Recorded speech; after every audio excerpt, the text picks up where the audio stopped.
Nah teman-teman sekalian, meminta maaf, ya, berjanji tidak akan mengulangi kesalahan adalah sebuah hal yang sangat indah. Hal yang sangat indah. Kalau Anda berbuat salah lalu Anda mengatakan, maafin saya janji tidak akan mengulanginya.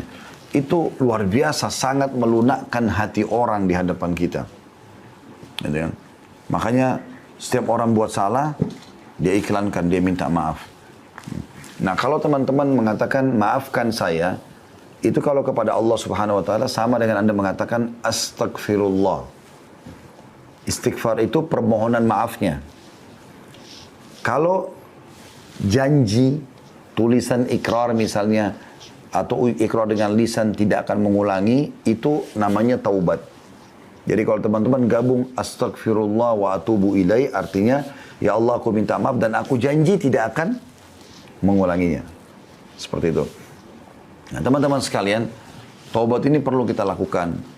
Karena Nabi SAW sendiri sebagai pimpinan kita dan utusan Allah mengatakan, aku beristighfar dan bertobat kepada Allah sehari, setiap harinya 70 sampai 100 kali. Seperti itu.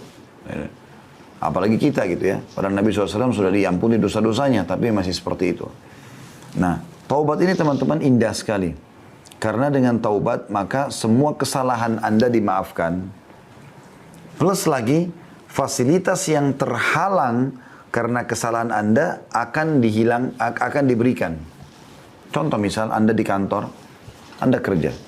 Lalu Anda buat satu kesalahan, misalnya telat datang, atau Anda tidak menyelesaikan pekerjaan atau apa saja. Lalu, cara yang terbaik adalah Anda minta maaf dan Anda coba perbaikin. Anda ajukan permohonan maaf, Anda janji tidak akan mengulanginya, lalu Anda janji juga memberikan tanggalnya atau waktunya ya, the time-nya itu akan diselesaikan. Maksud saya waktunya akan diselesaikan pada hari ini atau pada jam ini gitu. Dan ini tepati itu. Maka saya yakin nanti perusahaan akan memaafkan kesalahan Anda dan akan mencairkan semua fasilitas atau memberikan fasilitas yang sudah dijanjikan. Karena Anda lakukan itu. Seperti kurang lebih itu rasionalnya orang kalau bertaubat. Seperti itulah. Allah Subhanahu Wa Taala memerintahkan kita teman-teman untuk selalu taubat. Ini adalah perintah dalam banyak ayat Al-Quran, gitu kan. Dalam surah An-Nur misalnya, ayat 31, dan bertobatlah kamu sekalian kepada Allah, hai orang-orang beriman, agar kamu beruntung. Wa tubu ilallahi jami'an ayyuhal mu'minun la'allakum tuflihun. Gitu kan. Allah SWT menyuruh itu. Kemudian juga dalam surah At-Tahrim ayat 8 juga begitu. Hai orang beriman, bertobatlah kepada Allah dengan taubat yang ikhlas. Ya. Alladzina amanu tubu ilallahi taubatan nasuha. Gitu kan.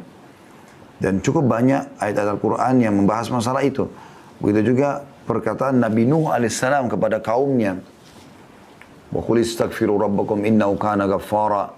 Dan Nuh pun berkata kepada kaumnya, mohon ampunlah kepada Tuhan kalian karena dia maha pengampun. Manfaatnya apa? Yursilis sama alaikum midrara.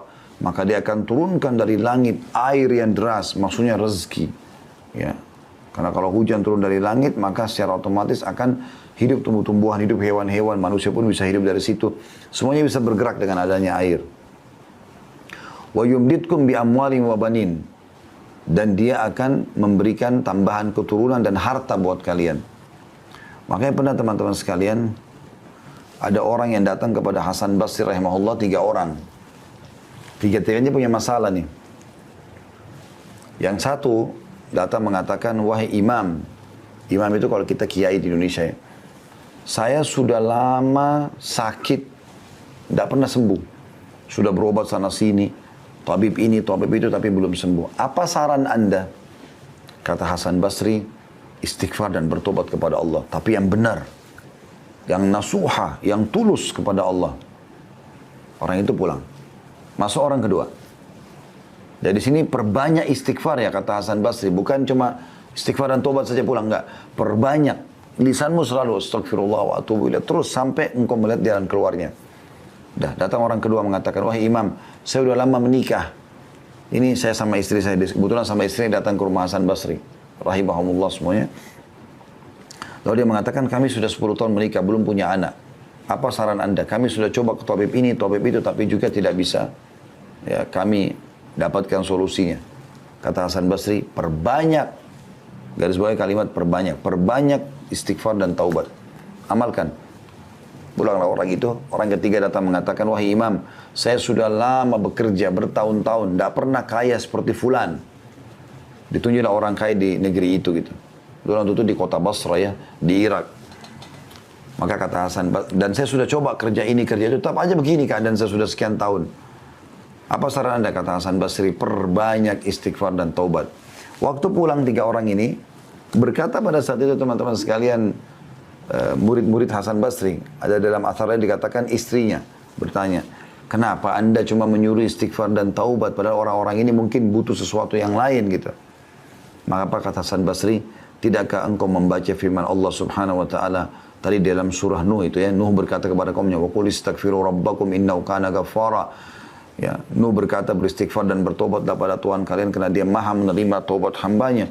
Yursilis sama alaikum midrara, maka dia akan turunkan rezeki yang banyak dari langit. Wa yumbitkum bi amwali wa banin, dan dia pasti akan menambahkan buat kalian harta yang banyak dan juga keturunan. Jadi luar biasa manfaatnya. Imam Nawawi berkata rahimahullah, para ulama telah sepakat bahwa taubat dari seluruh perbuatan maksiat adalah wajib hukumnya. Wajib dilakukan dengan segera dan tidak boleh ditunda, apakah itu dosa kecil atau dosa besar. Nah, cuma bedanya teman-teman sekalian, kalau dosa kecil itu bisa diampuni dengan sholat, dengan wudu, ya. Kemudian dengan semua ibadah lah, sedekah, bakti sama orang tua, jenguk orang sakit, semua ini bisa memaafkan dosa-dosa kecil. Tapi kalau dosa besar harus taubat nasuha. Artinya betul-betul kembali kepada Allah dengan tulus dan ikhlas. Imam Nawawi mengatakan syaratnya 3. Meninggalkan dosa itu seketika. Lagi zina berhenti, lagi riba berhenti, lagi bohong berhenti. Kemudian yang kedua menyesali. Dan yang ketiga berjanji kepada Allah tidak akan mengulanginya. Subhanallah, ini tidak sulit ya. Karena meninggalkan dosa itu bisa kita kerjakan setiap saat. Menyesal ini, kata ulama, semua orang yang buat dosa, Allah akan datangkan penyesalan. Allah datangkan penyesalan. Jadi penyesalannya itu semua muncul. Kayak orang habis berzina, orang habis menipu, hilang itu. Muncul itu rasa menyesal. Sudah ada. Kemudian yang ketiga, janji sama Allah tidak akan mengulanginya. Maka akan diterima taubatnya insya Allah. Seperti itu.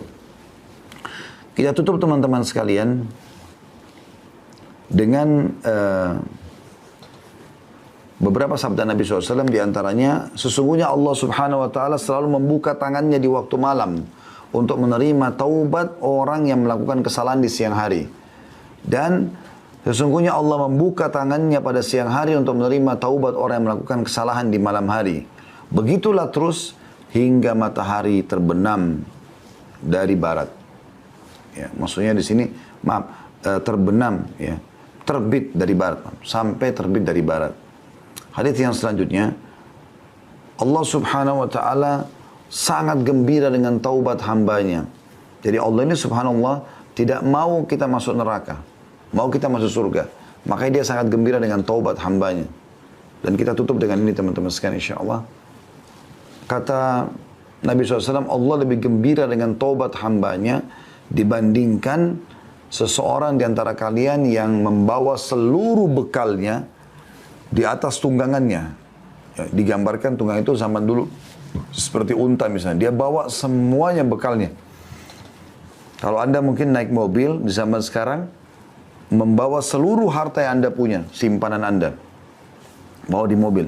Kemudian kata Nabi SAW, dia melewati padang pasir yang tak bertuan, nggak ada orang, nggak ada hewan, padang pasir tandus. Dia jalan, kemudian dia capek, dia istirahat di bawah sebuah pohon. Pohon itu pun bukan pohon yang rindang.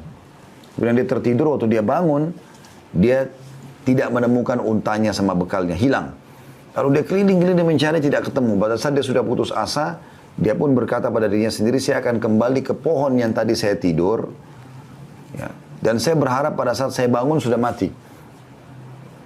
Maka Nabi SAW mengatakan dia pun kembali ke pohon itu, lalu dia tidur, ternyata pada saat dia bangun, dia temukan untanya sama bekalnya semua ada di depannya. Bagaimana gembiranya orang ini karena dia bisa melanjutkan kehidupan? Allah lebih gembira dengan taubat hambanya dibandingkan orang seperti ini. Resep ini teman-teman sekalian, curhat dengan Allah Subhanahu Wa Taala dan bertobat dari dosa-dosa, dipastikan keduanya insya Allah dan masuk dalam judul kita akan menjadi penyebab utama semua urusan Anda dimudahkan oleh Allah Subhanahu wa taala. Allahu a'lam.